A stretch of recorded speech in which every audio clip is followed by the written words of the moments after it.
Welcome back to episode 4 of the 2-7 podcast, coming to you from Gig Harbor.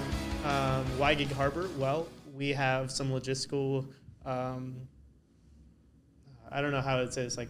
I'm old and I didn't want to drive that far. Yeah, It's a drive. That's a good way to put it. So we are at the home of my good friend, former coach, coach I assistant under now, Shawn Gaspaire. Thanks for being on. Thank you. I don't know where to jump in. So I guess I will turn the floor over to you here in a few seconds, but I'll just take a moment to explain how I know you. I came out to Washington when I was 15. I was pretty committed to wrestling, and when I moved out here, I told my sister, I was like, I don't want to be on a wrestling team that loses, and I had already looked up that the school district I would be in was Stadium, and they did not have a good wrestling team at the time, and I'm not sure if they do. They still suck. Yeah, they still suck. Okay. This is going out live. It's recording, so... Whoops. Yeah. Sorry, Coach. Sorry. And so it was... My sister said, well, that's okay because I can drive you to school. You'll be on my way. Like, she was on base, and Fife was on the way, and I show up to Fife, and I was immediately impressed and intimidated at the same time, which was a feeling I hadn't felt ever in my life before by you. It was like, oh yeah, like I'm going to meet this wrestling coach and like Fife is doing great. And when I first met you, I was like, oh, this is going to be different than Carolina. Like I just knew it was just a different coach and I felt it immediately. And, you know, I wasn't able to compete the rest of my sophomore year. I think the States was, like, in a few weeks or something like that. I just didn't have practices or something like that. Yeah, so I didn't have I just didn't have that was probably for the better. I did, like, a tournament or two with you that summer. I learned that a lot more people out on the West Coast, like, doing, like, jiu-jitsu. And if I had been smart, which this is a theme in my life, I would have taken you up on doing more jiu-jitsu. But I was so insistent on doing things my way, and I mean, ultimately, that's given me a lot of troubles in life, you know, up to leading to me getting arrested when I was, you know, right before my senior year. And I think I'll never forget Slavens and your responses.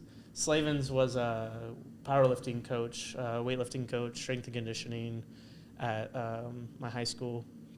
And he came up to me. I had my first class with him my senior year, and he came up and he said, you know, the name Urel is not very common in these parts. And I saw something in the paper about a Thomas Urel and his little brother. So, are you done making mistakes yet? And I was like, I don't know. I don't know how to respond to that. Yeah. But I was more concerned with walking into your classroom, thinking like I'm just about to get like chewed out or something. Yeah, you definitely hear the air just stop there. Yeah. Sorry. No, it's dead noise now. We had a nice. It's just me. Yeah, and to my surprise, like I don't remember you like ripping my head off. You were just like, been there, done that. Like I don't think you remember I tried to visit you at Raymond Hall. I thought I'd heard that, but I don't. Yeah, they wouldn't let you. They wouldn't let me in.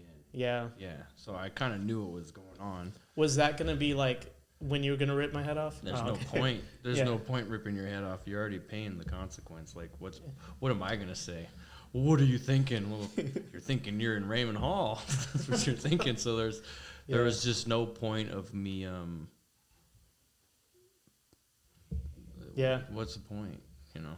Yeah, actually, now that I'm remembering, I do remember my sister telling me that you tried to come visit, but they only like let family and stuff. Yeah, they only let family and friends, and I said, well, you tell them I came, so he knew.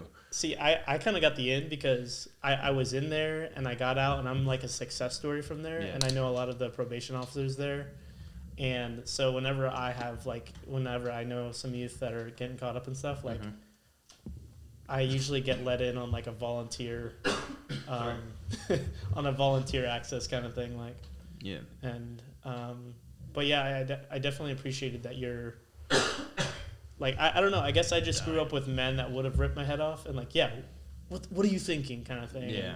And you didn't have that. And, you know, it wasn't the kind of thing where like you're not going to be a part of this wrestling program anymore, or things like that. And in hindsight, like I realized how much like wisdom there was in that. Like for me as a youth, like I still needed to, like especially the situations I was coming from, like I needed wrestling. And I think that's one thing I've always kind of looked at you at. Like I don't know your full story, and I think I'm going to hear a lot more about it tonight.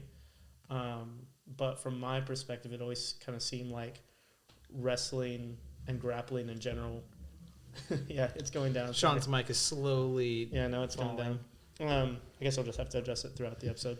But I guess I've always kind of connected with you because it kind of seemed like wrestling and grappling was one of the things that kind of brought you back into reality, kind of like stabilized you and kind of brought you through some of your things. And you always talk to our team about, like facing your demons head on and stuff. And so I was like, previously we've had a lot of like our guests that have come on are like faith-based, and I love that, because I'm a faith-based individual, but like I don't want this podcast to just be limited. Limited, yeah. I don't, in that way. And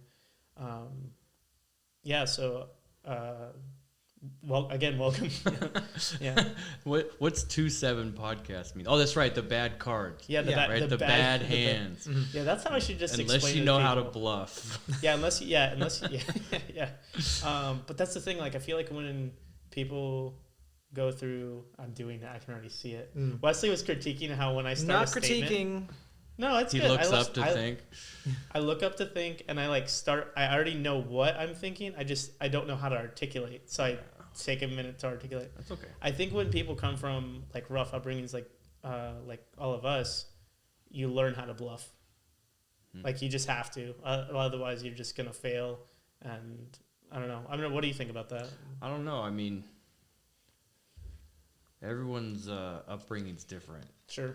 So like, if someone was to say that my upbringing was tough, no, it was just all I know. And so I know that people had it a lot harder than I did. People like to tell me my life was hard, but it was just life. Yeah. And so I can't really sit there and say my life was worse than other people I know at all. I would always say I think I had a blessed life. I was really blessed with stupidity to just be completely clueless to the world around me. So I think that's a complicated thing when I think about my childhood, is that it was just my childhood. My parents did the best they could with the skill set that they had, with the parents that they had. And I think if you looked at my parents' my parents knocked it out the park. Yeah. Compared to their parents, Yeah. And then I'd like to believe that I'm future Hall of Fame parent compared to my grandparents. Yeah. I mean, I've only like witnessed the way you parent, in limited capacity, but I've always admired it. Like you've gotten your daughters into jiu-jitsu when they were younger, and like I'm such a fan for that. Whenever I like tell people about wrestling and like, just being on the smaller end, I end up coaching a lot of girls and be like, wait, like one, like you coach girls and 2 girls wrestle? I'm like, yeah, they do. Like, and you better hope you never come across one. Yeah. I think it's big though to my daughters wrestled and they did jiu-jitsu, but they transitioned to something else and I supported that. Yeah. I just wanted them to have the same mentality that I tried to share on the mat with whatever they went to, whether it was track or competitive Netflix binging. I don't know. I just, I never wanted to press anybody to be forced to what I found for my passion. So, they did it. All my kids grappled.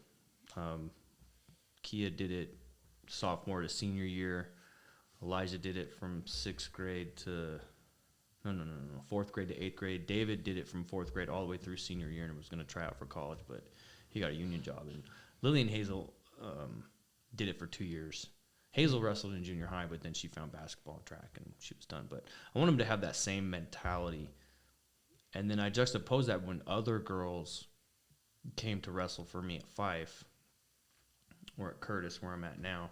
I'm just going to treat them like my own kids and have my own expectations as far as like, if you're doing this is the mentality you have to be successful. And so I just want to justify that. Like, my kids weren't like killing it on the mat since age 4, you know, and now they're like 20s and they're just still, you know, murdering on a mat. They transitioned out of it because it wasn't the same passion that I had. Yeah. I think only one of my kids are still training jiu-jitsu, and that's David, and he comes back to it. You know, when he needs something to center his life, he always comes back to jiu-jitsu because he can't really wrestle anymore at his age. So, and I always throw it at my kids. You can always come to the gym. You can always come to the gym. And they're like, take work. I'll take. All right. You know, whenever the boys get too big for their britches, you know, you can always come to the gym. No, I'm good. All right.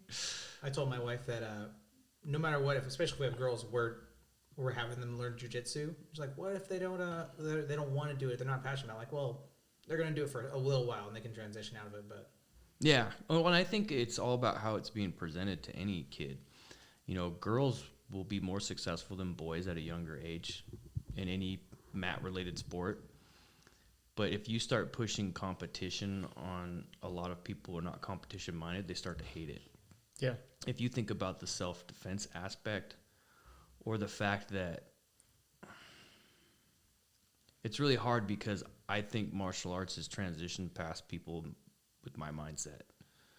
I tend to think I'm a traditional martial artist with my ideas of loyalty and perseverance and seeking perfection and your mindset, and then that your martial art is actually a day-to-day process. So I try to practice jiu-jitsu when I'm in my classroom or when I'm doing remodeling of a house, or if I'm fighting with my wife, I'm still trying to practice the ideology of, you know, flexibility and flow and setting traps and being in good position and respecting your opponent and don't break your toys and, you know, all these kind of ideas that come out in your different martial art perspectives. I think if you pertain those to little kids and teenagers and all this I can beat everyone up stuff goes away because you can't beat everybody up. It's just not possible. They fall in love with it more, and it takes the pressure off. So, sorry, I ramble. No. You make a small statement, valuable. and I make long answers. No, that's kind of the point. Like, I don't want this. Like, I was telling some people always keep coming up to me and saying like, "Hey, dude, like, good job with the podcast. Like, I'm so proud of you." And it's hard to take the credit. Like, at some point, you kind of got to, but like, I really don't want this to be about myself. Like, I want this to be about your voice, and even more importantly, the people that are going to listen to you. And, you know, find motivation, find hope, you know, and that kind of thing. Like, that's really who it's for. Like I just want to be like, I don't know. I just want to be like the bridge between people. Yeah. No, I get it. I get it. So yeah, no, like, if I make small statements and you make big ones, then like, that's good. That's the like teacher that. in me. That's what I want. Long-winded answers. So yeah, you're a teacher. Yeah. I know that. Wesley knows that because I was telling him, but in case people haven't kind of picked that up yet, you're a teacher and you've been teaching for how long now? This is, I think, my 18th or 19th year. I'm getting old. You are old. I forget that. I Dude, know. you're like forever 30 in my mind. I know. I have friends, Ruby and Mito, and I haven't seen them in a long time, and they're in San Diego, and I saw them, and they were like, "You're a vampire." I'm like, that was the first words that came out of Ruby's mouth. She's like, "You're a vampire." I'm like, "What are you talking about? You don't even age." I'm like, it's just good genes. You look the exact same as when I met you. Yeah, just less hair. And you were like, what, in 2009? How old are you now? I'm 27. So I would have been 33. Okay, yeah. 32. Yeah. Yeah, and you just look the exact same. Except when I met you, you didn't have a gold tooth saber tooth, like gold tooth tiger on your the tattooed gold on your tooth thigh. samurai. No. Yeah. Yeah, probably way less tattoos. Did I even have sleeves then? You did, yeah. Oh, okay. Yeah, you had. I think you got some new ink, but it was like an addition. You already had sleeves. Oh, yeah. You were already breaking the rules of what a teacher should look like. Oh, now every teacher has tattoos. Yeah, absolutely. Like, no one even bats an eye anymore when I walk around. Yeah. People would like ask me from Carolina, like, you're able to coach and you have like those like flashy tattoos. I'm like, you should see my head coach. Yeah. So this is your 18th or 19th year teaching. Yeah, I think it's my 18th. So you've taught for quite some time. How many years of that did you spend coaching wrestling? 7, 3, 2, 12 years. 12 years. Yeah. Okay. And I was your favorite wrestler, right? Of course.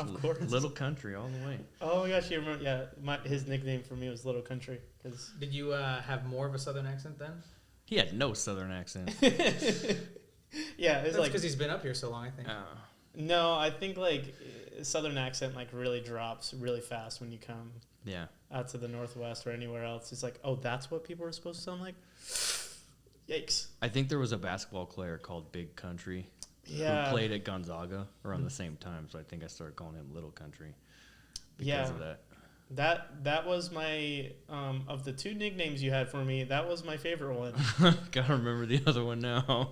Urinal, that's right.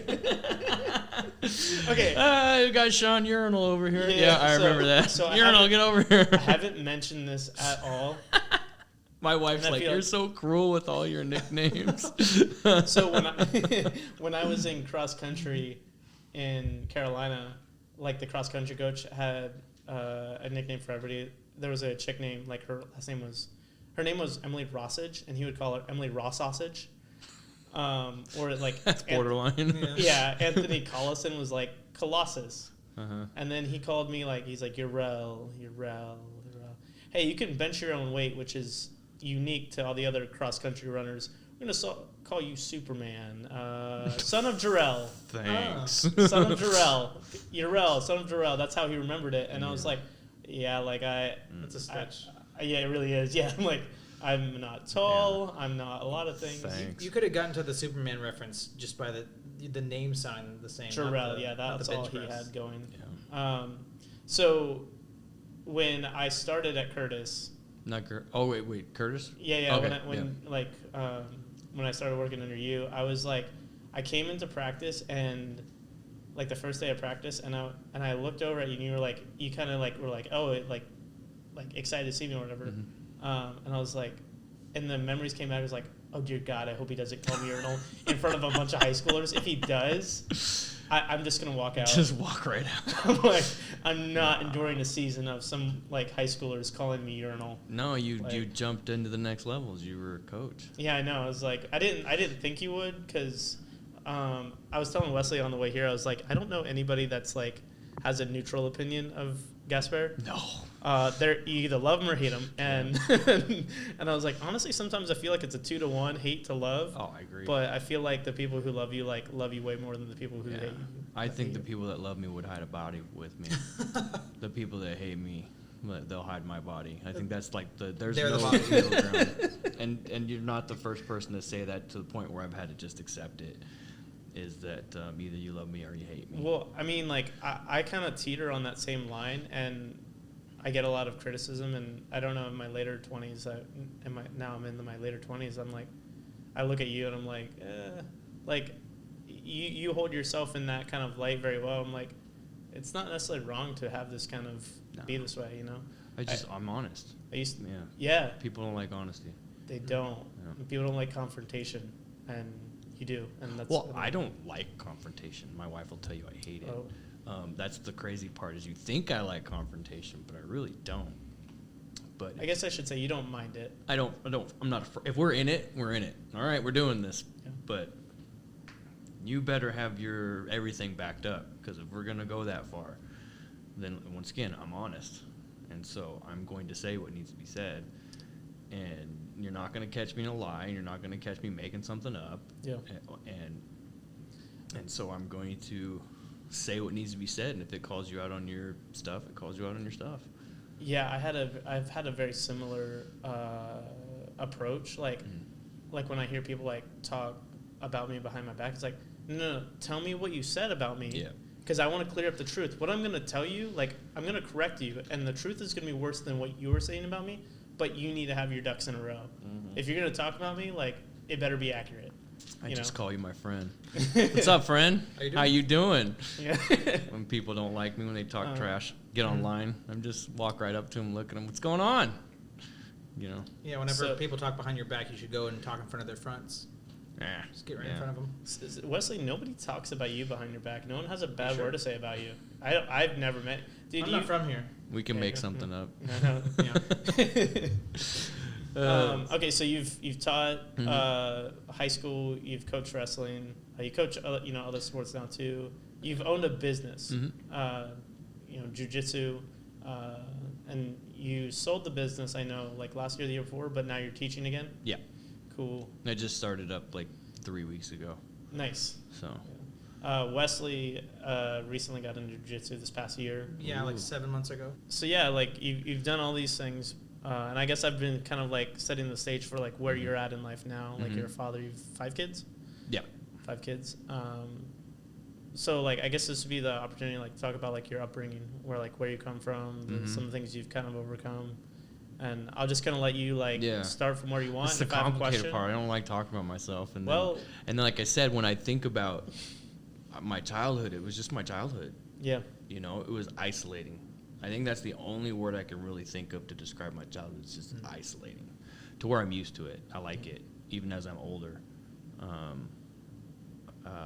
I go crazy if I don't have human, like, I have to say something crazy to someone every day, and they better laugh, or, and then once that happens, like, okay, I'm gonna go hide like a bear in a cave. Again, it drives my wife nuts. But my childhood was very isolating. Spent a lot of time in a room with a TV. Just parents were home, and they like I said, they did the best they could. That's about all. I mean, I came to that grips a long time ago. Everybody goes to that part where like woulda, coulda, shoulda in their life. Like if my parents would have just did this, or if I would have had this opportunity. But it's a waste of time because I wouldn't be where I'm at today if anything changed. Yeah, our last guest had a similar situation where like her parents were never home because they were trying to work multiple jobs, but she that ended up leading to like she had some abuse from her. I don't know if you watched that episode or not. I haven't listened to anything I haven't listened to a podcast since Rogan went to Spotify. Gotcha. I ain't got time for it. She just had some like sexual abuse with some family members, and if her parent it's if this then that and her parents just weren't around, and but like I don't think there's anything to be diminished for like kind of like you talk about isolation, like that's a lot of millennials and Gen Z right now. Oh yeah, no, I agree.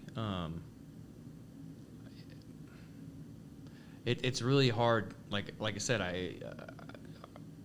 asking to remember you tell me what the show is about, to think about myself, and it's like, I've never really processed my childhood at all because it was just there. I mean, stuff happened to me. I know that.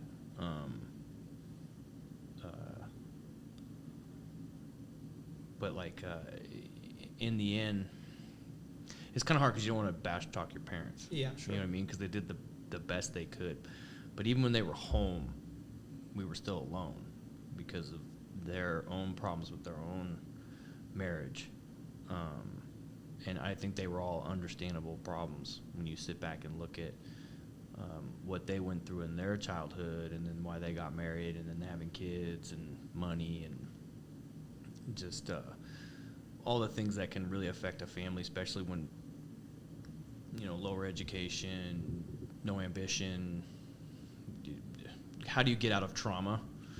How do you survive trauma when you're a child, and then try not to create trauma for your own children? Well, you just basically become numb, and you don't. I think you spend so much time trying not to be your parents, that you kind of wind up never having a relationship with your own kids because you don't know what it looks like.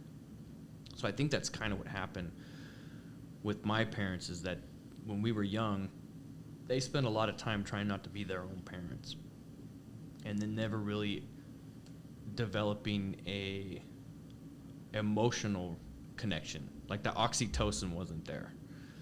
And then really fast, my older sister and I noticed we were smarter than our parents.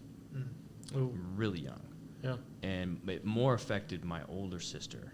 Like, my older sister always felt like she was raising 2 little kids and 2 big kids.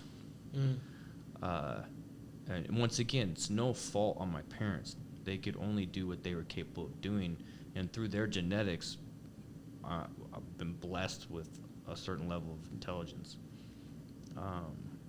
But when you're brought up in an environment where you have to be the parent sometimes, or parent yourself because you're isolated, you can develop personality abnormalities. And I have a personality abnormality. It's called Obsessive-Compulsive personality disorder. I don't know how I got it. They say it's from being abandoned as a child. But when I look back, like, well, my parents were home, I was isolated. I was very extremely isolated. Even at school, I was isolated because I didn't make friends well. Imagine that, Shawn. I didn't make friends well.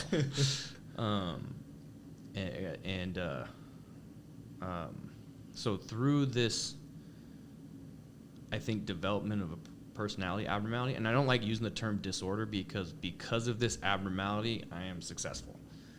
And people with my abnormality very easily could go down sociopathology and down that rabbit hole. But I went the different rabbit hole because of martial arts, because of athletics, and very luckily having key men and women coming into my life at appropriate times that recognized I was isolated and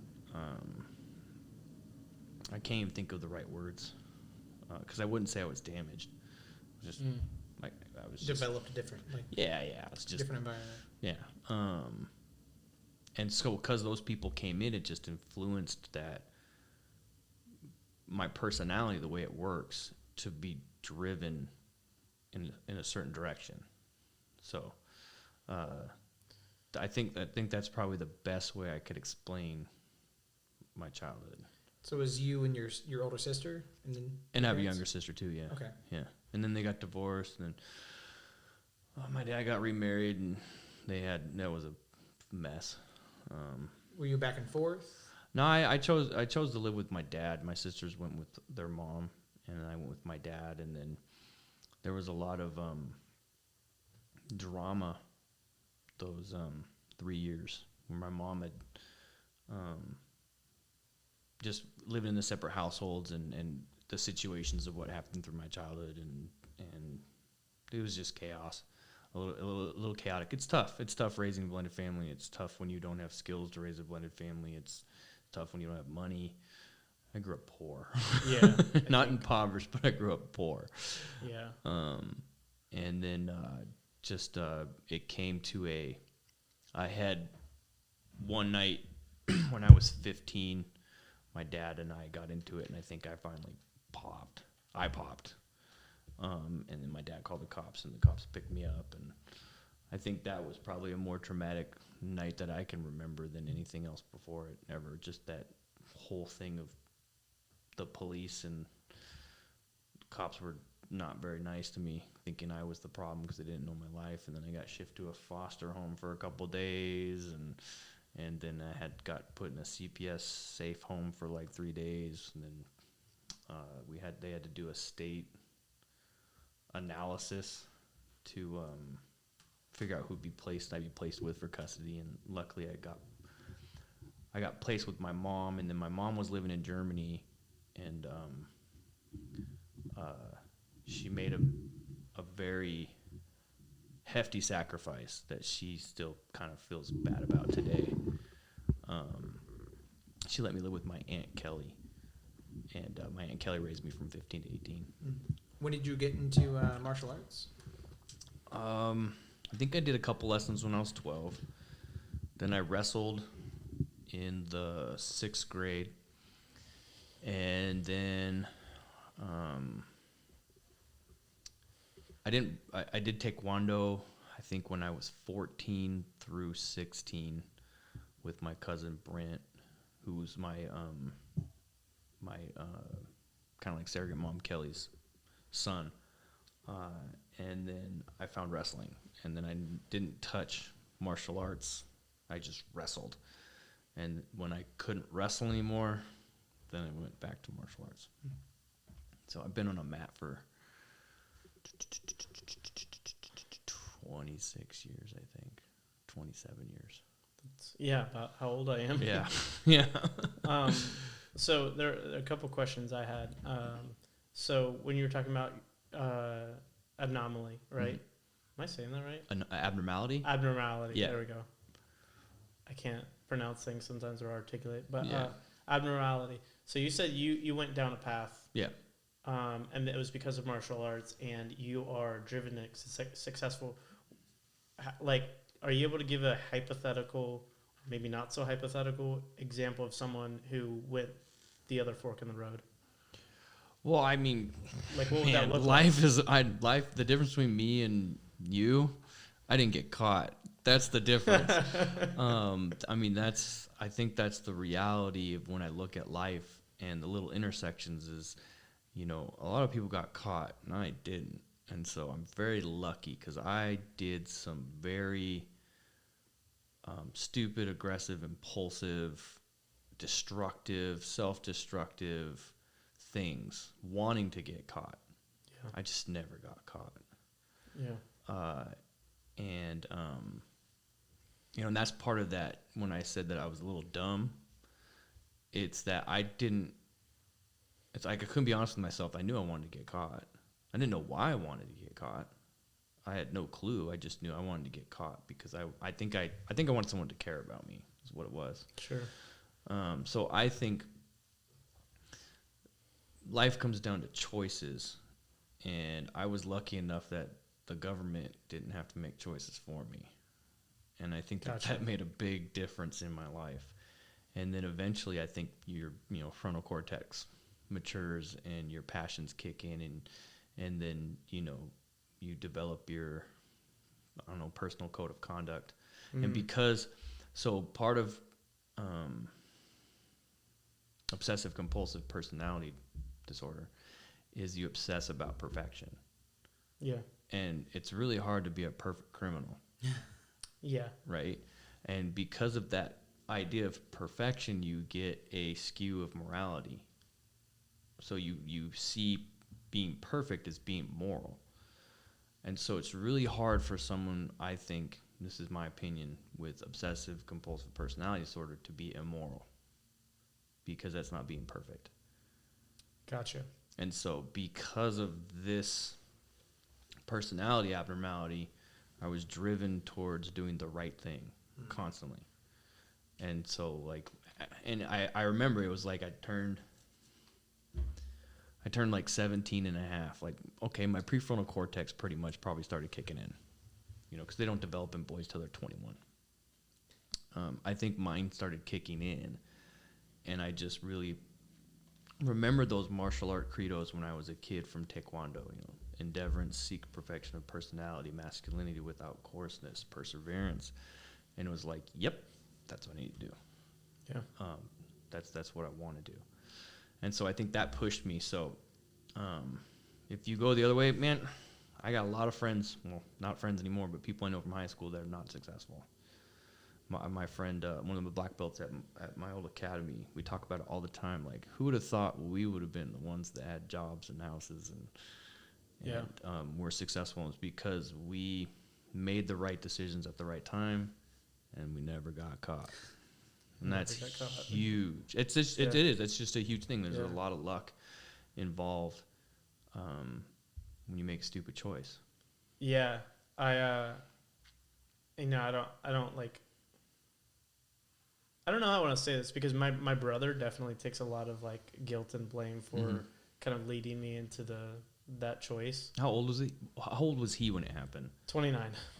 He's 30, a little too older to say prefrontal cortex wasn't developed. Right. And have you explained what the situation you're talking about is with you and your brother? Yeah. So if we haven't explained it on the podcast yet, basically my brother and I, we took practical, like we didn't know each other my entire childhood, and when I came out to Washington, we had a lot of catching up to do, and we found a lot of we just enjoyed time spent together pranking our siblings, and then that turned into pranking our neighbors, and then pranking turned into vandalism and arson. And I was just down for the ride because I desperately wanted a brother. Mm. And and he definitely takes, it took a long time for me to stop him from like guilting himself. Like, I'm trying to get into law enforcement, and every time I get, rejected from an agency, he just feels terrible. And I'm like, dude, I'm fine. Like I'm actually learning how to deal with rejection. Yep. And that experience, so in my youth, is actually going to make me a better cop. It makes me a better coach. I've noticed that. And so I just noticed that. And so it's funny when you mention like the prefrontal cortex. Prefrontal cortex. I've never had a conversation with anybody about that kind of thing before. And I was gonna say it wasn't until I was 21 that I actually decided that like I just got terminated from a job in like kind of a weird way, like the way insurance was, and I just kind of took it in my own personal vehicle and whatever. But I left that job thinking, well, I don't want to like install furniture for the rest of my life. Like, what do I want to do? And I realized what I loved about that job was I helped people, and I got a lot of satisfaction from helping people. And I just started thinking about all the things I could do to help people. And I remember at the time thinking, something my brother said, like if my other brother said, if you don't like a system, then you should become a part of it so you understand why it is the way it is, or you can change it from the inside more effectively than from the outside. And that's how, like, that's when like law enforcement really started taking a downhill turn, and still is. And I'm, people think I'm an idiot in general, but they think I'm an idiot especially because I'm pursuing that career choice. I never thought you were an idiot for doing it. I think you found it as a calling.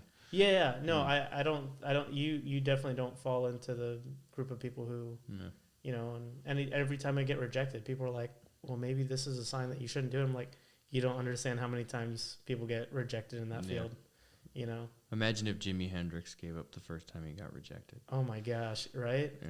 But like, I understand because we live in a culture now, like where if you get, I was having this conversation with somebody, if you get a scholarship to UW and you need to get into a major and you don't get accepted in the major, you're on a financial clock. You can't just try again. Mm-hmm. Like that's going to be $1,000 out of your pocket to try again, and you may not get it then.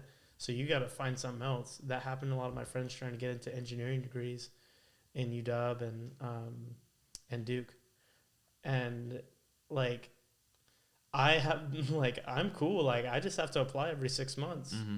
I just get that letter that says thanks but no thanks, and all right. Well, and your files like that thick. Yeah, and they're like, dude, when is this guy gonna again? Stop? Yeah, but but they recognize persistence. Yeah, well, I mean, eventually.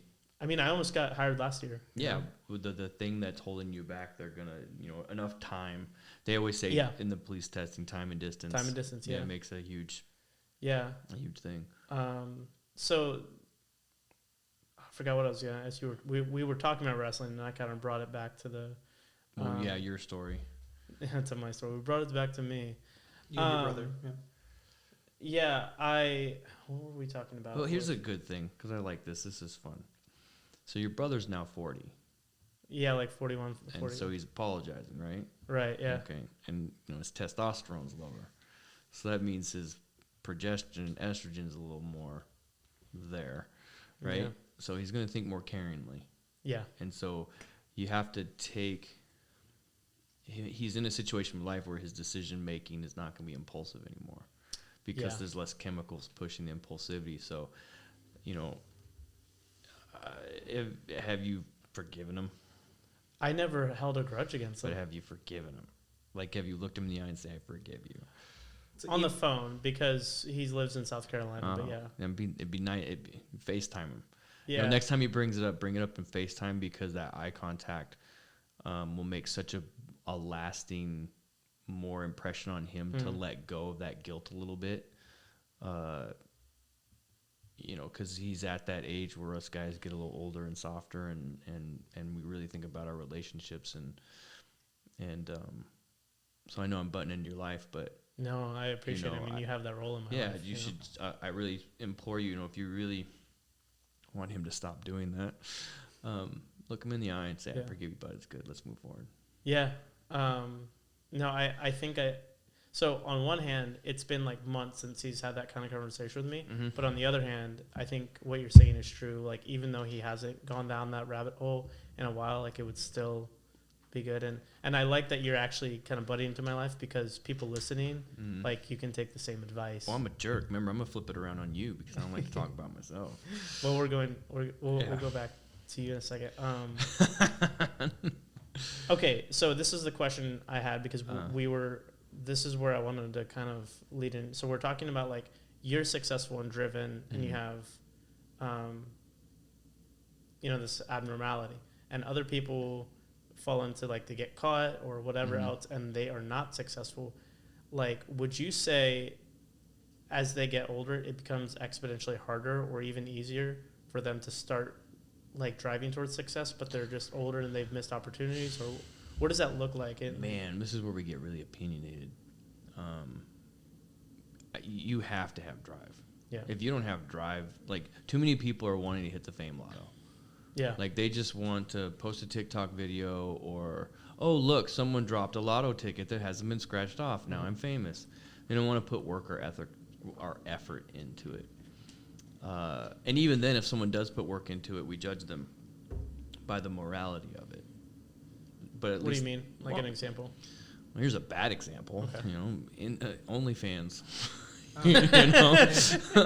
Right? I mean, if you look at that concept, it's designed to placate on our baser biology of women doing the oldest profession and men being dumb enough to pay for it.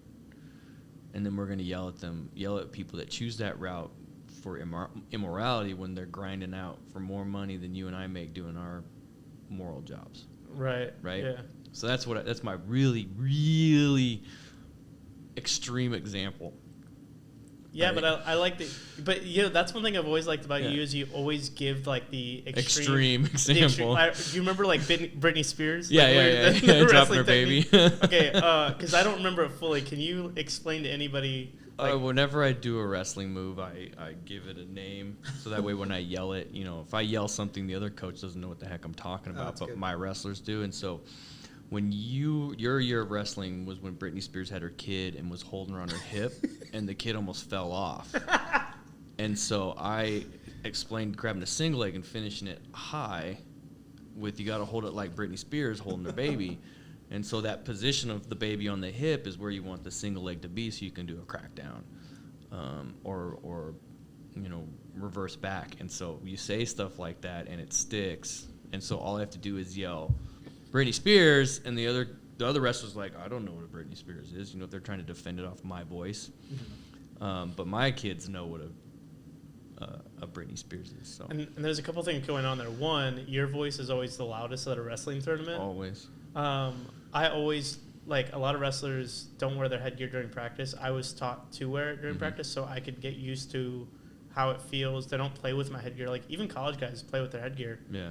And I'm always listening for your voice. It's crazy. Even, like, assistant coaching under you, I'm still listening for your voice. And you can hear it. And I can hear it. Even, like I can, like, pin it out. But the other thing is, I can already, like, see in my head, someone's got a single leg. You've been yelling at them for, like, 3 minutes straight to shoot. Mm-hmm.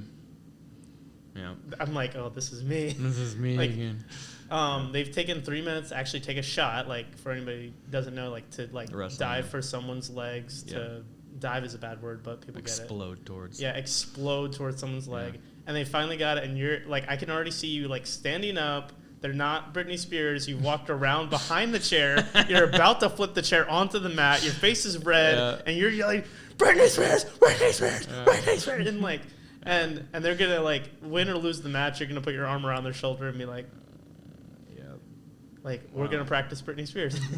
But what I remember about that move is I remember you making it even more fun. Something about, like, putting the cigarette out. Like on the forehead? We don't mention things like that on this. No. No. No, but like you've always given like the extreme example of things, the overemphasized. Yeah. In wrestling, I would say not extreme, but overemphasized. And so I think that's how people learn. But that's, yeah, people see that. People see the bigger explanation. You're like, oh, because it clicks. You have to make a choice. Yeah. Right? Like in my explanation, this is what I love about these in my explanation, there's no way I'm condoning women going on to OnlyFans to make their money. I'm just stating a fact.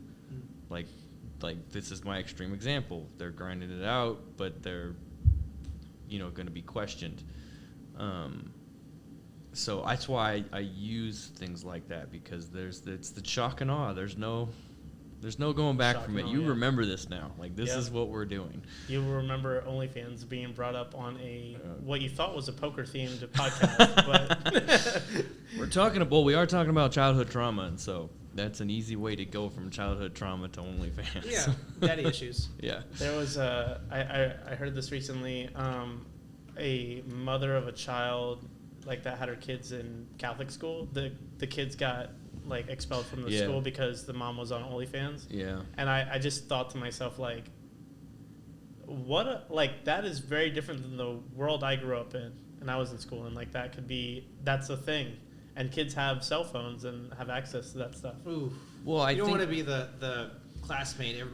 All your other classmates are subscribed to your mom's OnlyFans. Well, I mean, the scary part is the kids aren't. Someone at that school was, and that's probably not the part they found it, and so, like I said, this is my opinion. I have no clue. I can only work off a couple articles I read online, but I can make a lot of opinionated assumptions about the why and just the ridiculousness of it, I didn't feel pretty, and so I started it, and now I'm making $150,000 a year with fake breasts.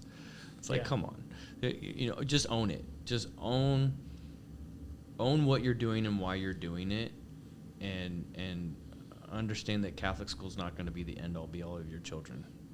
You know, the trauma of their children having to deal with their mom and dad having to admit that they have this thing and then explain what they're doing. That's a little bit more important than them getting kicked out of a Catholic school. Yeah, and then 3 years later, those kids are on my podcast. Nice. So maybe if your mom have an OnlyFans, so we can have content. I think that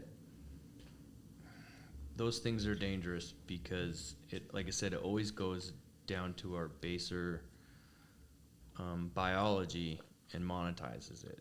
Yeah. And I think that look at the world we live in, where I feel like I'm beating a dead horse, but kids want to be influencers, and they know if they show more skin, they're more of an influencer. Yeah. And I can post a selfie and get 5 likes, but I can take my shirt off and get 1,000. Oh, and now someone wants to give me money, and that becomes the moral dilemma. Work ethic. Like, am I going to work under the grounds of morality to do this, or am I just going to take the easy way? Which kind of goes against my comment earlier about grinding it out to become famous. I guess if you're putting multiple pictures out. Well, I think it's like the difference between I think people equate fame and success. And I think they're different. So you're talking about grinding out for success, but I don't think you've cared about fame. Okay, so that's another good thing about my personality is I want fame.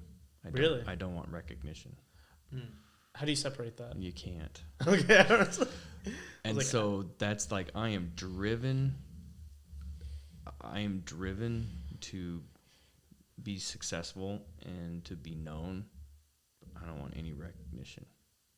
I don't want fans. I don't want people walking up to you and saying thank you for what or you did this, so I know. Just look at this and then admire that, and then don't talk to me about it. Almost you want your work to speak for itself.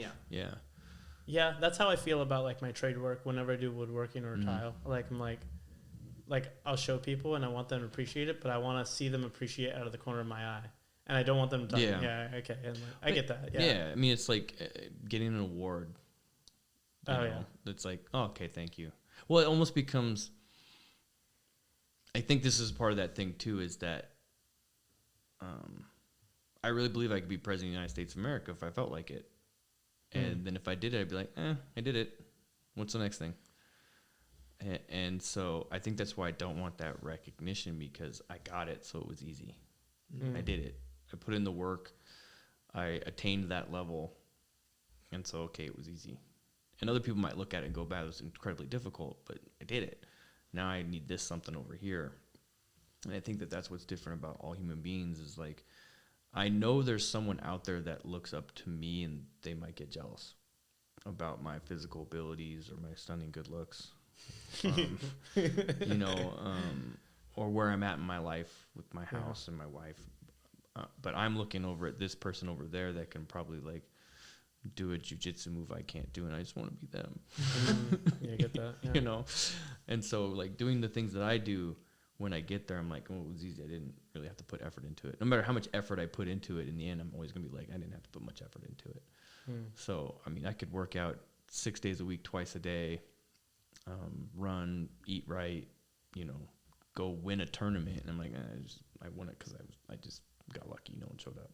Yeah. You know, that's how I'm going to tell myself. Yeah, I'm going to tell myself that. And then I'm always going to go in another direction. So yeah, I want to be... It's the craziest thing. I want fame. I don't want recognition, and that's not possible. I'd like glory. I'll take glory all day. Glory is nice. I feel like glory is temporary fame. Oh no, glory's forever. Forever. Glory's immortal. I think. Thing is, you don't get it till you die. You know, so I can't be recognized because I'm dead. I don't know. When I think glory, the most recent example I can think of that maybe you can recall is a wrestler winning their third state title, flipping the other coaches off, and then giving like the sign 3 up to the crowd. Oh my god. Yeah. But see, for me, like that's glory to me. Is that glory or gloating? Yeah. Well, yes. It's in between the whistles.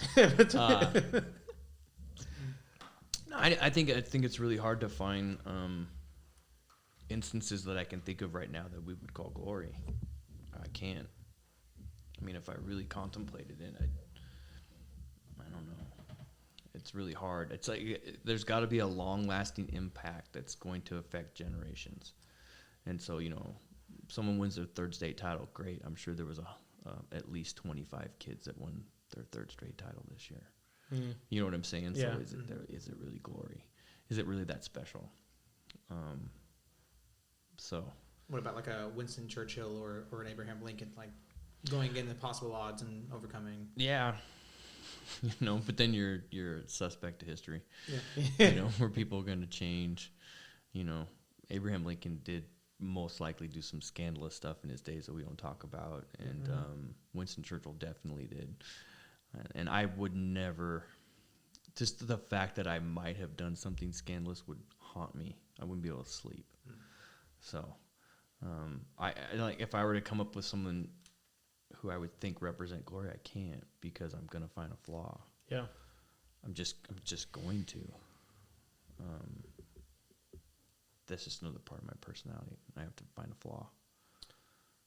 You said earlier that you struggled making friends. Mm-hmm. I know this is true for me, but do you feel like wrestling helped you make friends at all? Wrestling, no. Jiu-jitsu, yes. Okay. Yeah, wrestling was just too competitive. And so I think wrestling gets too, oh, that's my spot, this is my spot. I didn't do drugs. So I had a real hard time making friends in college because of that. I didn't drink. So once again, it's more that alienating isolation. You know, I'm at college and I don't go to parties. Yeah. I wrestled and I ran hard and I practiced hard. I just couldn't beat the damn guy ahead of me. Because I didn't start wrestling until I was a junior in high school. Yeah. I mean, I did it 1 year when I was 12, but that doesn't count. I was like 5th string JV on On a middle school on a wrestling. middle school wrestling team, you know. Yeah. So you're just on the bus ride. There was 105 kids on the team. I think I wrestled 2 matches the whole season. Yeah. So that doesn't really count, but wrestling, no, it was just, I didn't fit. I never fit. And I never fit. I think that's about the only way to say it. And when I go to jiu-jitsu, okay, now I fit. Yeah. Because we're all just idiots. Yeah. We're simulating murder, trying to choke each other. So I think one thing, because jiu-jitsu has been kind of creeping into my life lately, and it's kind of like, well, it could have been in my life a long time ago, but better late than never, I suppose. Yeah. But one thing I'm noticing is, like, wrestlers, like, all are the same vibe, and like guys do, you know, people that do jiu-jitsu, like, before they come to the gym, they live completely different lives than the other person. Like, one podcaster I listen to says, like, a, like, drug dealer with, like, teardrop tattoos on his cheek will, you know, slap hands and bump fists with an accountant. And they're friends. Or a cop. Yep. Even more on the other side, and, like, and they're friends that are trying to murder each other for an hour and a half, 2 hours, you know? Yep. And that's unique, because the wrestling doesn't really have that. I don't feel like, I don't see as much. Well, I think it's all about the team dynamic. So, like, at my high school at Lincoln, when I first started wrestling, we were all poor. Yeah. And no one cared about wrestling. It was all about basketball. We had a great basketball coach. And, you know, a good basketball team that was top 5 in state a couple of years in a row. And no one cared about wrestling. And so it was just, and that's why my wrestling teams tend to be full of broken house kids, nerdy kids, because they this is their place. Like, come here. Let them go play basketball. Ooh, wow, you're tall and you can put a ball in a hole. Can you stop a double leg? Yeah. Right? If I wanted to put you on the ground and tickle your toes, could you stop me? And every basketball player knows deep down in their heart, no, they couldn't. And so I think at Lincoln it was great. We were all poor. Yeah. And it didn't matter about our shoes. It was us versus you. And we had that chip. And I think that's what Curtis is missing. I mean, incredible wrestlers, great pedigrees, go to camps, you know, do clinics, do national stuff, but they're missing that just edge, downright meanness that comes from being broken. Yeah, I can see that. Yeah. Jiu-jitsu's different. Your demons are right there. And you're older. So there's nowhere to hide. You know, wrestling's great. It's one-on-one. There's nowhere to hide. You have to go out in the middle of the ring. You know, you win, you lose. There's 30 more matches in the season. You deal with it. You evolve. Jiu-jitsu is like every 5 minutes there's a new match. Yeah. And there's nowhere to hide. And, you know, everyone knows the humility of tapping. You know, I just killed you, as you've heard before. So, like, there's a reality there in that. One thing that I've been learning about myself in jiu-jitsu, mate, you've had a lot of exposure to a lot of different types of people, and you can tell me what you think about this, is, and this might get a little dark, I guess, but, like, whenever I roll and do jiu-jitsu with people, like, I avoid, like, anything that's going to break something more than chokes. Like, you probably know what it's like to be broken. Right. Well, like, I think there's even a part where, like, I don't want to live with a broken arm, but if I'm in a position where I'm getting choked, I am willing to refrain from tapping a lot longer because there's a part of me that's like, this isn't suicide. Yeah. And, like, I could be done. And this, like, I'm fine. And then, like, right before blackout, it's like, you have so much to live for. It's so much to live. It's like so much to live for. No, like, there's, like, defense. Like, there is, like, that brink of the moment, you know, just a moment where it's like, no, tap, because you're smarter than this. Well, and I'm learning that I have that point.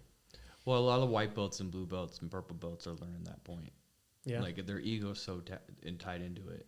And I say it all the time. Well, I say it to some people. And when I say it, I mean it, and then I have to prove it. Tap. Don't make me have to make a decision to teach you a lesson. because some lessons hurt. And I don't tap for nothing. Okay. Well, then I'm just going to hold this really long. Yeah, I mean, don't get me wrong. I'll definitely tap if you're going to twist my ankle or my arm. Oh, no, you pick what you say you're not going to tap from, and I'll tap you with it. And the reason why is because you need to learn that lesson. Yeah. And I've seen people get choked out, come through, they're still in the same choke, and the guy chokes them again to teach them the lesson. So if you can imagine that, you're waking. Yeah, well, it's like here.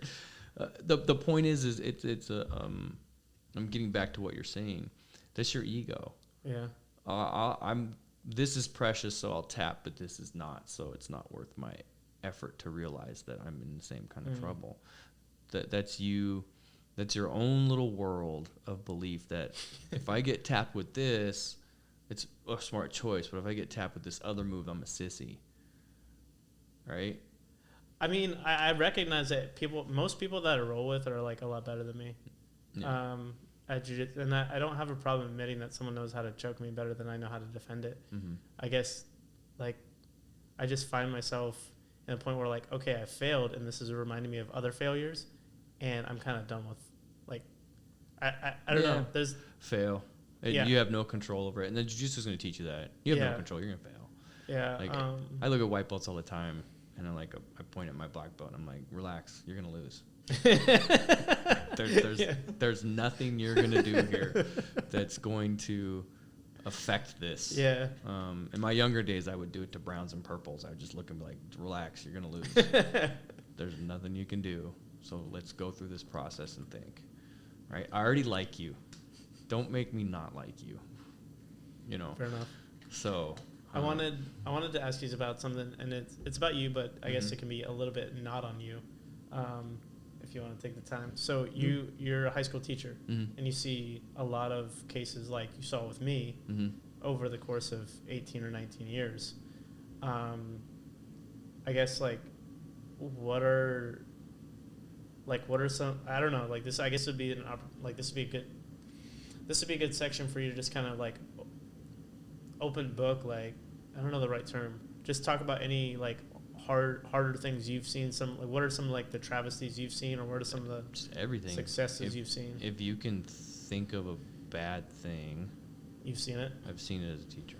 Yeah. I mean, it's just it's a bad thing to say.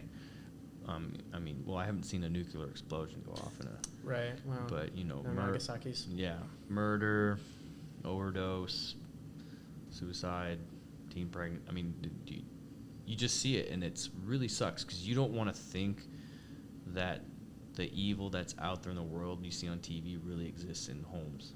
Yeah. But it really exists in homes. We have some really dysfunctional people raising children or acting like they're raising children. And it sucks because you watch a kid and you look at them and you're trying not to judge them, but it's like, I had you 8 years ago. I know what you're going to do. I know your choice. And this pisses kids off when you know what they're going to do. And you catch them like, how do you catch me? 'Cause I already had you as a student. And you say, well, you don't want to do that because every kid is special and every kid has an opportunity to change. Yeah, they do. But, man, I don't see you making too much changes of knowing where you're going to go. So I think that's a hard part about teaching is you learn after time not to take it home because you're going to see some really messed up stuff. Just disheartening. But life's not fair. Some people get pocket aces. Some people get a 2-7. Yeah. Right? And so you just do the best that you can. And every teacher's different. Like some teachers are huggers and helpers and, oh, you'll figure it out. And some teachers are like me, like, the world don't care about you. Yeah. This is what you have to do if you want to grab the world by its throat. And if you're not willing to do it, then just remember 5 years from now I told you so. Yeah. I mean, that's how I am. That's my personality. Some kids like it, some kids hate it. When you see youth, like their home life exists of that evil that you're talking about, that you kind of wish you don't have to see, like you see it on the TV, and then you see after they get out of high school and out of college maybe, and like the probably few that are successful, what's different about them? Man. Like why? Like I think some of it's luck. Like you meet a messed up kid and they get in the union, and they like, oh, if I behave, I make this much money. If I work hard, I make this much money. Right. I think I'm gonna work hard. Yeah. You know, and then they see the value of work ethic, and they make good choices. You know, they just a little luck and a little bit of good choices. A lot of students that I've met have just gone into education, right? So basically, what's changed their life, they're going to go and try to change someone else's. So that concept of being a servant, you know, I'm going to serve other people because this system served me. I think a good example of that, I think, is like, you know, the expression like hurt people hurt people. Mm-hmm. Like people say that, like, if you know, and you know, like your parents came from a hurt position, so they did hurt, you know, the things like that. I heard a pastor once say, like, yeah, it's a cliche because it's true, but healed people heal people, and loved people love people, and forgiven people forgive people, and you have to decide what side of the spiral are you going to be on. It's a choice. It's a choice, yeah. And so, like, so when you say, like, you see people come out of, like, a broken home and they go into public education, they're choosing to be healed, and they're trying to, like, heal other than that. Yeah, I could see that. I could buy that concept. Okay. Yeah. No, I like those words. I've never heard it before, so. Yeah, no, it's relevant to me. I have it on, like, I know which notebook it is on my desk. Mm-hmm. The notes taken, I, like, look at it often just to make sure I'm quoting them right. I think a good way to sum it up, I heard there's a song, it's called A Glass Can Only Spill What It Contains. I feel like that's a good way to sum up what you're saying. Like, okay, yeah. You can only give what you have. Yeah. That's true. Yeah, you can't, like, you can't, like, hold an empty glass over something important, nothing you don't have. So some people, they find, like, oh, like, if I behave, I'd make this much money. Some people go into, like, the servanthood. I think I'm kind of landing in that category of, like, servanthood, like, chasing law enforcement, doing this podcast. Like, I just want to help people. Yeah, well, and it's cathartic, too, because you get to talk about. Yeah. And I don't know if you... Here we go. We're getting deep again. I don't know if you're figuring that you're using this to forgive yourself. Yeah, in some ways, yeah. Good. Yeah, I think so. Yeah. Well, because I think that's the hardest part when you grow up. Damaged is forgiving yourself. You know, it's that Goodwill Hunting scene. Like, it's not your fault. It's not your fault, right? You do things like this to. Yeah. Forgive yourself. You know, like, okay, I'm not a bad human being because I helped this other person. Yeah. You know, I'm redeemable. Yeah, I don't know if I've ever told you this. When I was 9, my mom got attacked. Like, I was with my grandmother, my sister, my mom, 3 women, and 9-year-old. Already as an adult, not the biggest guy. 9-year-old wasn't any bigger. And this guy, like, runs up from behind and grabs my mom's purse. And, like, my mom doesn't let go. And he drags her for, like, 20 yards. I tried to jump on him. He just was like, whoop, just knocked me off, right? And when I got home, my grandmother went off about how my mother is never attentive, and you both, my sister and I, aren't attentive. You're always daydreaming, and if you weren't this way, then this kind of thing wouldn't happen. And later on in life, I was like, that's bullshit. You're 9. Right. Like, what? Like, you know, I had my teacher the next day told me how brave I was, and I couldn't, like, it, you know, it was traumatic for a moment, but, like, it wasn't until I was, like, 22 that I was sharing this story, and this older woman, she was, like, 45, she was like, Shawn, has anyone ever told you that wasn't your fault? Yeah. I was like, I mean, I know it wasn't. And she's like, no, but has anybody ever actually said that? Yeah. I was like, I don't think so. She's like, well, let me be the first to say that, like, because you need to hear it, and you need to tell yourself that. And I didn't actually, like, I thought for a long time I didn't blame myself, and then, like, in the past 2 years, I've been realizing actually in my adulthood, I was blaming myself. Yeah.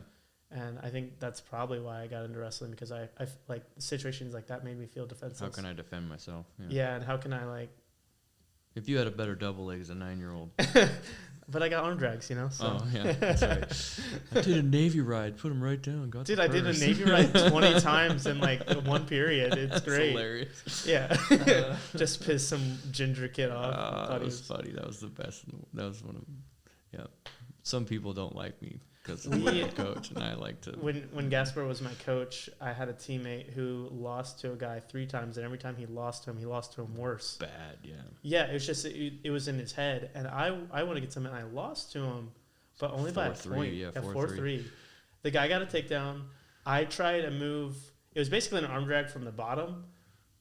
When the guy went for a chicken wing and I baited it, it's that setting traps. Yeah. I knew he was going to go for the other side, so I put my arm up and he went for the other side. His weight was off my left side, and I dragged, and I was on top, and then I just rode him.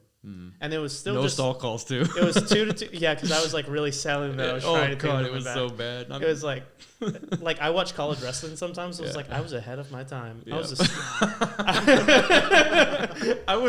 I had nothing else but the ability to ride, and so second period he had his choice. He chose down because you want to get that escape point. Just rode him again, and for another 2 minutes, and then third period. You might have told me like neutral or something like that, but I picked top. I don't remember how it was, but I just remember third period I was on top of him again. No, yeah, that's right, because he got an escape finally, and then he got another takedown. Yeah. But all I knew was I just had to stay off my back. Yeah, that's it. No, that was great. The win was not getting pinned. Yep. And looking over at my teammate and being like, "That's how it's done, dude." Like,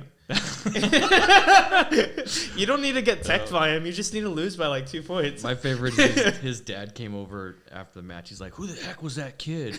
He's so good. Why is he your varsity now?" I was like, "Oh, he's like third string JV." I just straight looked his dad in the face. I'm like, "Yeah, he's third string JV, man. Your boy just I don't know what you're so worried about." Like, you know, and then it just let that sit in his head for the rest of the season. As I've gotten older, I realized it wasn't that I was like any good. I think one, he didn't see me coming. Style was different, and then two, like I'm left-handed, riding right side with an ankle ride. Yeah. That like it's different. Look, kids in high school wrestling think they're better than they are. Yeah. I mean, that's just, especially in the state. I mean, Washington it does its best, but.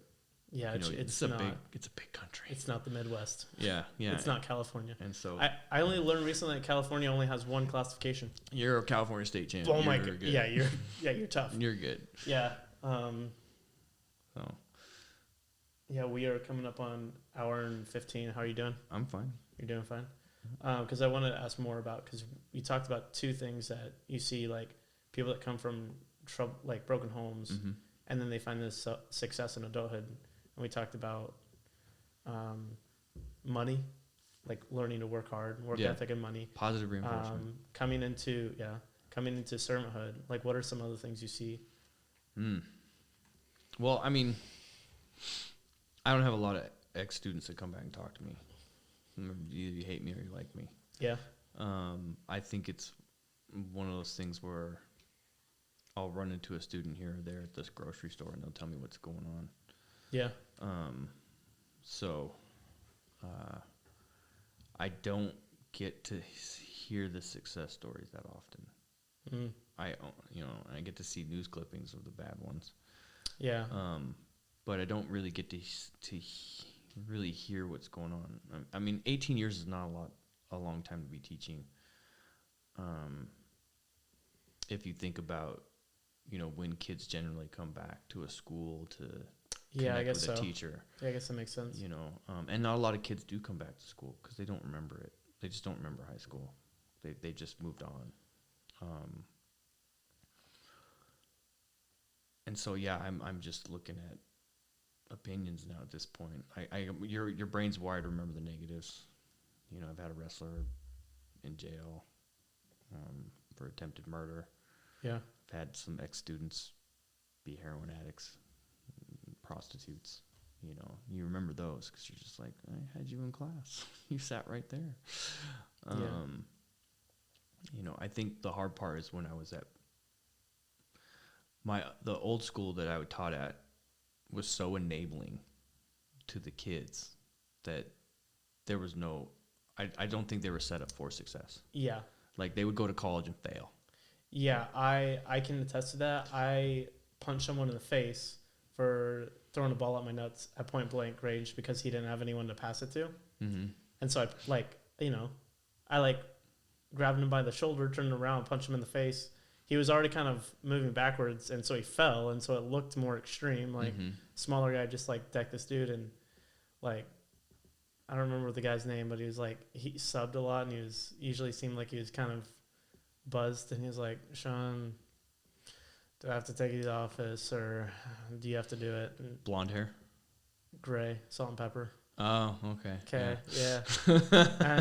And so I get to the office, and I'm like, I don't care, whatever. Like, I don't care. Like, yeah, expel me. I don't Let's like. talk about Yeah, this. they were like, yeah, like, hey, you've got a lot of stuff going on. Yeah. Like, we do have to suspend you, but like, Man. and you know what? Like, it worked out because I was already missing. Like, I was already absent so many days. Like, I couldn't miss any more and pass my classes. But being suspended for the last 4 days of school didn't count as absence. Yeah. So I got to go on a family vacation that I was going to miss out on. Yeah. So I was like, oh, worked out. And like, yeah, I can look back and see how I was enabled. There's worse ways. I mean, passing kids, taking an AP class and never taking the test. It's all about, teachers letting kids have their cell phones out because they just want, it's all about good relationships. Like, when I think about a good parent, I don't think about that good relationship. I think about discipline and ethic, and the relationship comes later when you're old enough to appreciate the relationship with your parents. But if you're trying to make sure a high school kid likes you, you're enabling that kid to never be successful because you're never pushing them. Yeah. I think so. I've had a very small fraction amount of coaching experience as you, but I'll never forget. Like, I had 2 captains on my team at LCA, and one of them took 6th at state the year, like his junior year, but his senior year he didn't make it past districts because he was doing the same thing I did, like sticking to one style. And when people figured him out, he was done. He never grew, right? And I'm talking to the other captain who's just like full steam ahead, right? He's the kid who took 1st in state the previous year. He'd already beat him twice in the season. And, so I'm like, hey, spending some time with him. I was like, hey, like, why do you feel like your co-captain is like, just falling off the map? He's like, this and that. And, I was like, well, why don't you call him out on it? Like, he's your peer. You should want the best for him. And he's like, well, I don't know. We're just a small, tight community, and I feel like if I call him out, like, people know my mistakes, and they're just going to think I'm a hypocrite. Yeah. And I was like, dude, then be a hypocrite. Swallow that pill, because if everyone had the same mentality as you, no one would become a teacher. No one would become a pastor. I would not be your coach because I did the same exact things as he did. I had the same style. And, like, I don't spar with him because I don't want to encourage that style. Yeah. And if you continue to just think, oh, I can't because I have this, then you're not going to, people aren't going to look to you. Well, we have to be real. He's a kid, but we be realistic. People hate success. Yeah. I mean, they like, how dare you be successful? Yeah. Right? I mean, I should just be able to wake up, roll out of bed, and be amazing. Like, how dare you work hard and then have success? Right. And then I don't have success? And then you're going to tell me what I need to do? People hate that because half the people don't want to work. Yeah. They just don't want to put effort. And so I understand his mindset of being fearful of saying, hey, look what I've done. You can do this too. You can bring it back. Oh, whatever, bro. A lot of people don't want to change. That's why, 70-something% of addicts go back to using because it's easier to use than to change. This is why cognitive dissonance exists, because it's easier to believe your lies than to actually change. Yeah. And so it's really scary to tell someone, hey, this is what you need to do, or if you did this, you'd be successful. If you can just push yourself over here, you might fail this wrestling match or this wrestling season, but 10 years from now, you're going to be a great dad. If you do, people, they don't want to hear it. A majority of people don't want to hear it. Only a special amount of impressionable people want to hear it. And most of the time, they're not athletically gifted. Dang. Yeah, that really paints a really heavy picture in my mind. I'm like, geez. Yeah. Like, without sports, like, that kind of that's been my avenue, like sports. Like I relate everything back to sports. Yeah. It's how I see the world, and if I didn't have sports, I'd be so lost. I'm already lost, but like I'd be lost, like trying to find your house lost. Nah. It's in the Context, we this kind of a, how many miles away from the highway? Kind of out. Oh man. Probably about 8. It's 20 minutes off the highway. Yeah. Ish. I think it's 8. Depends which exit you take. Yeah. We're going down a back road for quite a while, a couple turns, and then really long dead end. We go. Sean's like, I think it's his left. We go down and we go into a driveway. He's like, this isn't the house. And we drive around for 15 minutes trying to get reception. Finally get you on the call, and it turns out we were at your house the first. That was where we originally went to. Yeah, I'm just an idiot. It's all right. I don't judge. That's all right. All right, so we're at an hour 20 now. I want to keep it under like 90 minutes. Sure. So this last 10 minutes, if you like, I want to ask like you to kind of give anyone listening advice, and I guess speaking from 2 positions, coming from your own upbringing of isolation, and what would you advise youth or young people that are living in the same kind of isolation you were living in? Because they do it a lot more now, especially with quarantine and COVID. Yeah. Like, it's an excuse to be isolated. Yeah. And then also coming from the teacher coach perspective, like, Man, this is where you're gonna like. I'm awkward. Life is hard. yeah, Life sucks. Life's never gonna be easy. Life don't care about you. You're replaceable. That's the reality of it. And so, are you comfortable with that? And my goal for you would be not comfortable with that. I don't like that concept. Life's not fair. Okay, well, how can I make it work my way? Because if life's not fair, that means I should be able to cheat it a little bit, right? And get it to work towards my side. yeah, If life don't care about me, that means I don't need to care so much about how people think about me. And so I can use that to my advantage. You have to drive. You have to dig. This is really complicated for me because I'm such a negative Nancy. Maybe we'll go easy. okay, There's 2 ways about it. You can you can hustle or you can grind. Hustlers are cheaters. Hustlers are always trying to look for an edge, always looking for a way to trick you out of what you've done so they can take it from you and then act like they've accomplished something. Like, oh, Shawn had $20, but I tricked him out of it. I got the $20. I'm hustling, right? Oh, this is in style. I'm going to do this thing that's in style and try to make money off it. I'm hustling. Hustlers are lazy. They're liars. They're cheats. Grind. Find something and grind at it. Get good at it. Like I said about an hour ago, imagine if Jimi Hendrix gave up the first time he got rejected. No, he grinded. He played music for years he didn't even like playing until he could get to the point to where he could get his own showcase, and then he kept grinding and grinding. Don't do the acid. You know, I would strongly suggest not doing that. But grind. Don't hustle. Grind. Always grind. Whatever's in front of you, grind. When you get married, grind it out. You know, figure out how to make it work. You have a job, grind. You don't like your job, grind and find a new one. You don't like something about yourself, you gotta grind to chase it. So I think the best advice I could give any young person is be a grinder, not a hustler. Hustlers never make it. There's no retirement plan for hustlers. I can't think of one successful hustler.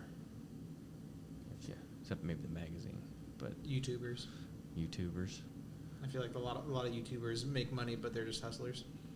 Not everyone, but a lot of them rise to the top and have some success for a few years. Yeah, I think I don't know much about the monetization of things. I think the hustlers are the ones that are copying other people. Yeah, like the innovators are interesting. Mm-hmm. But the people who are just fake, I could see that hustling. You got to give it out for the innovators. It's like you see people that someone sings a song and then you want to cover it, right? And then you work really hard on it and change up the style to fit you, and you put it out there. You're like, okay, I worked on this, and then like 6 people do the same song. Someone copies yours, someone does the exact original, and another person just doesn't even try. They just want to see their face on a camera. They're the hustlers. They didn't grind it out. Yeah, I can see that. Yeah. It's funny you give that example because I always listen to these punk goes pop covers of punk song, pop songs that have been punk artists have done, and some are like so crazy good, like any of the Taylor Swift covers. Mm-hmm. They're like, it's like screamo metal punk, and it's really good. It's usually pretty tasteful. But then like the band who covered Paradise, I'd rather just listen to the original of Paradise. Yeah. It was so much musically better timing, better instruments, better mixing, and the punk version was just noisy. Yeah. You know, at least with the Taylor Swift or the Katy Perry covers, it's like they had nothing to add, nothing to say. It was completely, it was a different song. It was the same lyrics. Instead of it being spoken from a female's perspective, it was written by a male. That's only slightly different, but like it had a different energy. Yeah. And so they actually grinded out a new style into it, and then like this other person was like, I'm just gonna kind of keep the same instrumentals. I'm just gonna have my band play the same thing. I just want my face. You know, right. Their face was probably up front. I bet. Staring at it, looking all emotional. They probably made a music video when the others look at me, yeah. I'm singing a song. Like, oh, shut up. I like that. I feel like I've never heard you say, be a grinder, not a hustler. But I feel like that you've been saying that without saying that. I've been years. saying it for years. It's just always been, be a snitch. I like snitches. Let me explain the meaning of the word snitch. And then you explain it psychologically, and kids are like, wait, this makes a lot of sense. Like, yeah, do you want to be in with the criminals, or do you want to help the good guys? Like, really think about this concept. Are you more worried about bad people liking you, people that don't care about you, or do you want to help out the good guys? You can help out Superman, or you going to help out Lex Luthor? And you're only helping out Lex Luthor because you don't want him mad at you. Yeah. I'd rather Lex Luthor be mad at me than Superman. Heck yeah. I'll snitch to Superman. It's like, I'm not snitching. I'm helping. I'm helping the moral side. Yeah. Dang, I really like that though. Like, be a grinder, not a hustler. Be a grinder. I think everybody. Be a grinder. My bachelor party. Oh, so for Wesley, different kind of grinding. Yep. For Wesley's bachelor party, I did a game because I orchestrated his bachelor party, and we did a. You ever see Silent Library? Nope. Oh yeah. You have to be quiet in the library. Yeah, and someone endures a punishment or a challenge. Yeah. I did that periodically throughout the entire night for his bachelor party. One of the attendees of the bachelor party had drew the bad card, and so he had to create a grinder account. Different kind of grinder. Well, we were in Capitol Hill in Seattle. Oh, yeah, and we learned a lot about Grindr. We're talking about everything, like OnlyFans and Grindr tonight. Yeah, and we said I didn't bring that up though. But I brought it up. Yeah, I don't judge. Yeah, like you have to and this is a guy from Tennessee, very conservative, and he's like finally convinced him he had to do it, and he had to keep it up till midnight. And with most dating websites, you have to match with someone in order to be able to talk to them. Yeah, not Grindr. Not Grindr. Didn't. Yeah. And you can send pictures. Oh my God. Yeah, so it's rough. Just that whole concept of that app and dating apps in general just tells you the isolation of the average person. Because I'm sure it's full of average people that just don't know how to communicate. So I feel, I mean, I'll crack a joke about something, but at the same time, like, I try to sympathize with the people that are going about that route, because some things have happened in their life, whatever it is, positive or negative, that have put them in that situation, to where they're willing to go to those depths to find some kind of human contact. Yeah. And acceptance and validation. And, I mean, I don't know. Is there a difference between someone who's on Bumble Friends and someone who's on Grindr? Is there? I think so. Yeah. I mean, you think so? as someone much younger, I would say someone who's on Grindr or probably Tinder is just looking for something quick, meaningless, as opposed to I think Bumble and Hinge are more I want to find a connection. But I mean, isn't quick and meaningless an escape for connection? Yeah. It's the hustle version of connection. Yeah. Well, I mean, this is where I get philosophical and psychological. I don't know if I think it's more traumatized connection. I can't commit to something. Right. I'm afraid of judgment. I'm afraid of, this is me all opinion, but I'm afraid of commitment. I'm afraid of acceptance. I need to be validated. But once you validate me, I need someone else to validate me, because you're going to figure out something's wrong with me and the shoe's going to drop. So I want to sabotage any relationship before I get to it. And so this is the route I'm going to go. Yeah. It comes into quantity over quality at that point, because if you stick it out with a person and they find your flaws and you move through them, there's a quality of that validation, but nobody wants to deal with the hardship, so the quantity of validation becomes... I can validate you on a physical level real quick. Right. Oh, wow, thank you. Or, ooh, that was horrible, but I'll never have to see you again. You know what I mean? Right. But the validation is still there, Yeah. where if you go through an actual relationship, you have to face the pain of it. And the more you do that, the more baggage you're going to have, the more things you're going to... You have to do taking it. a whole... The bill comes due, man. Yeah. On all choices that we make, in the end, you got to pay the piper. Yeah, and I would say that there are dating apps that aren't so much lean towards that. You can definitely try, but like you're just on the wrong app if you're trying to do that kind of thing. I haven't been on an app in years because I'm with my wife. Exactly, yeah. So I wouldn't... Okay. I don't know. Yeah. Just the concept of it,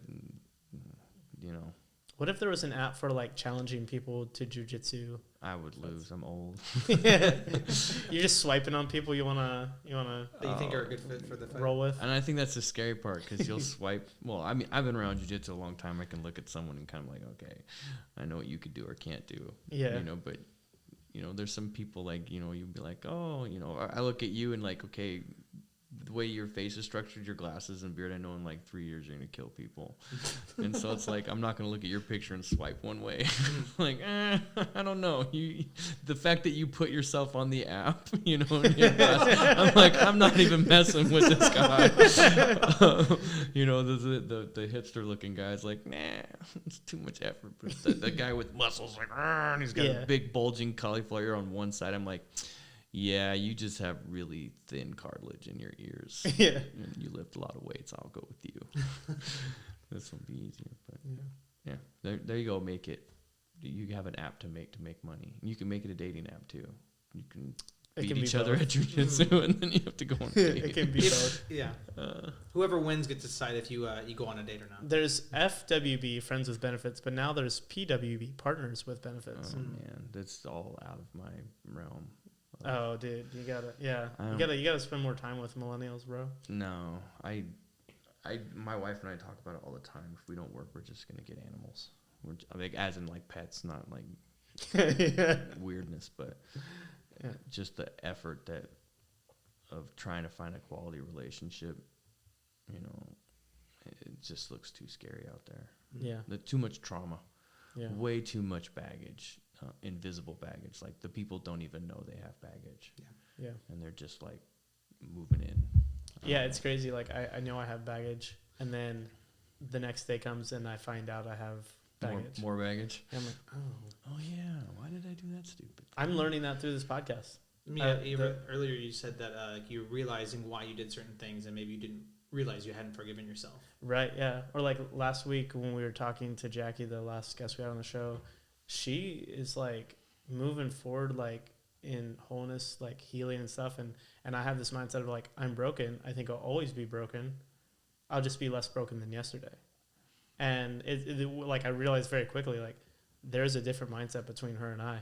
Mm-hmm. And it kind of humbled me and made me realize like there's more and you've just been settling for less. And I was like, dang, like that. And that just reveals more baggage. But I don't want to be fixed. Yeah. I think if I get fixed, it'll change me. Like I need to be broken. I think I'll lose my edge. And something a therapist said to me once, it's like, you're doing these defense mechanisms and they've made you incredibly successful.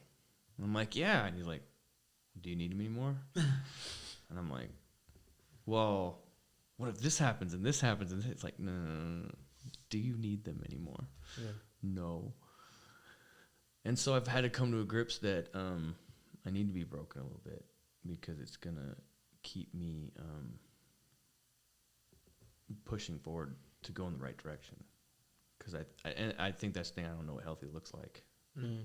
And so I think if I can accept that I'm still a little broken, then I know I'm going to keep moving in the right direction and try to seek perfection. Yeah. Does that make sense? If No, I you get feel like that. you've gotten perfection, then you're not going to be seeking it because you've already got it. Yeah, I've already got it. Like, okay, Yeah. that was easy. Like you're saying, I've reached perfection. That was easy. It's like what you're saying with recognition. Yeah. So I think, those people that can find a way to forgive themselves, I just don't think I'll ever have that full. I'll tell you to. Yeah. I'm like, you better forgive yourself. And then as soon as you look at me, I'm like, no, hold on, I'm talking about you. Yeah. Right? Like, I have to have a little sadness so I can give myself purpose. Yeah, on a spiritual level, like I was talking to somebody recently about this. Like, this is why people pursue God, like in the Christian faith, is like if we were already perfect and like flawless, why would we pursue God? Mm-hmm. Like, we wouldn't need him. Like, in the Christian faith, we look at God as like, perfect, and like pursuing him will bring us completeness and wholeness. And so if we already had that, we wouldn't have a need or desire for God. And so like it kind of goes that with like, like actually needing that brokenness. Mm-hmm. Like, if I don't have a little bit of brokenness, I don't have a need for success, drive, Yeah, ambition. I can see that. Yeah. Well, remember, flaws are a man-made concept. Mm. A tiger doesn't sit out in the wilderness and go, are my thighs too big? Did I treat that other tiger with kindness today? When I ate that sheep, did I care about its feelings? Is that why you got the tiger tattoo on your thigh? No, it's a samurai. It was a tiger samurai. It's like Traditional Japanese tiger samurai with a gold tooth. And so I think that's an interesting concept. When people go towards religion and faith, it's to give purpose for psychologically, it's a purpose of existence, of reaching a level of spirituality, right? This calmness, right? And so what is the opposite of calmness? Is chaos, right? It's the flaw. And so if we can if we have a fulcrum, if we have a focus point, perfection, right? And we keep working towards it, and we recognize we are flawed, then we start fixing our imperfections. And for some people, it's religion, and it's perfectly fine. Yeah. I think the only difference between someone who pursues their religion and someone who doesn't pursue religion is someone who pursues religion is looking to a higher power to assist in bringing them to that place of complete wholeness. Someone who doesn't pursue religion is like looking to themselves to find it. And I'm not so enlightened enough to say that one way is right or the other. No. I've lived in both realms, and I live in the first right now, and I'm happy with that. And like, having had it try to be forced down my throat at a younger age, I definitely never want to be that person who does that. Yeah. I think one of the best Christian men I ever met, who was very influential, said, I just need to live like a Christian. I don't need to tell you I'm a Christian. Yeah. And I was just like, damn. And that's what it was. Like, I've been to his house several times, and he never, brought up this or that or my choices in life. He was just a good man. Yeah. And when somehow he brought up, I don't remember how it came up, but when he said it, I was just like, man, that's such a good idea, And I think a lot of people who are looking for focus in their life spend too much time telling other people how to focus their life. Yeah. Right? And then they don't live by that concept. Like, if you see what I'm doing and you want it, just follow me. Yeah. The irony is that's a very Christian concept. Christ says, like, take the plank out of your own eye before. Yeah. Even like you can't help anybody. You can't critique anybody unless you've figured yourself out. Mm-hmm. Yeah. Yeah. I as you're talking about this guy, it's like I can already tell, like, that's the type of Christian I strive to be. It's like I don't want to have to tell people I'm Christian. I just want them to be able to recognize there's something different about me. Mm-hmm. And if it comes up, great. If not, like, I'm just here to help. I'm just here to love people. I think in the great scheme of things, it won't matter. Yeah. It just won't. Like, were you a good person? If there's pearly gates, whatever, can you look whatever's there in the eye and be like, okay, I did my best. Yeah. I was trying to be a good person. If that's not enough, then I don't. Yeah. I don't know what. So. But in the meantime, grind. Don't hustle. Don't hustle, grind. Yeah. Hustlers don't get into heaven. Yeah. Yeah. Okay, I like that. There you go. That's true. I'm gonna think about that and start saying it now. And Sean, what do you think? Hustlers don't get into heaven. There you go. Wise man once told me that. And I'm saying it now. No, so. incredibly handsome, magnanimous man. All right. Well, that'll do it for episode 4. Gaspaire, Shawn, G. Thanks, G. You're welcome. Thank you for coming on. Thank you, everyone, for listening. Bye. Things of the past, but I'll settle for better. Good men don't run, no matter the weather. I'm quick to think, but I'm slow to believe it. I'm quick to give, but I'm slow to receive it. Forgot the feeling of having some fun. The wholesome kind of from when we were young. Just talk. All right. I think we're ready to get started. Sounds good to me. All right. Welcome back to. Oh, I thought you said something.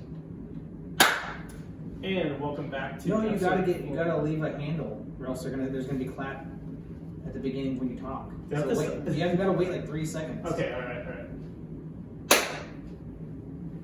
Well, actually, I didn't really even need to clap that time because I clapped earlier. I could have synced it up and just for the intro. Go ahead whenever you're You're ready. embarrassing me. Embarrassing me in front of the wizard. Embarrassing me in front of my friends. Welcome back to. Also, I should press record. All right. That's real funny.